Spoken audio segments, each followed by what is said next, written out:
महाराष्ट्राचं कुलदैवत जेजुरीच्या खंडोबा देवाच्या चंपाषष्ठी उत्सवाला सुरुवात झाली आहे। श्री खंडोबा आणि म्हाळसा देवीच्या उत्सव मूर्तीची घटस्थापना करवीर पीठाचे शंकराचार्य नृसिंह भारतींच्या हस्ते करण्यात आली। या उत्सवानिमित्त विविध धार्मिक आणि सांस्कृतिक कार्यक्रमांचं आयोजन करण्यात आलं। डिसेंबरला देशातील सर्व चित्रपटगृहांमध्ये पुष्पा 2 प्रदर्शित होणार आहे। 30 डिसेंबरपासून सुरू झालेल्या आगाऊ बुकिंगमधून निर्मात्यांनी सुमारे 25 कोटी रुपये कमावलेत। विक्रमी आगाऊ बुकिंगमुळे पीव्हीआर आयनॉक्सच्या शेअर्समध्ये 3% वाढ पाहायला मिळते। त्यामुळे काही मिनिटात कंपनीच्या मार्केट कॅपमध्ये 426 कोटी रुपयांची वाढ पाहायला मिळाली।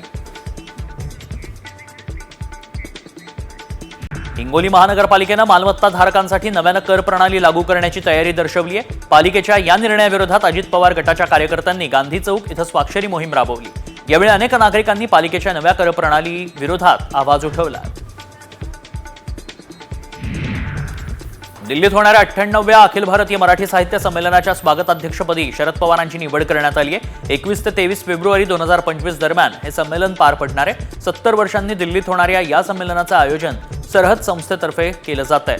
आयोजकांच्या विनंतीवरून शरद पवारांनी हे स्वागताध्यक्षपद स्वीकारलं।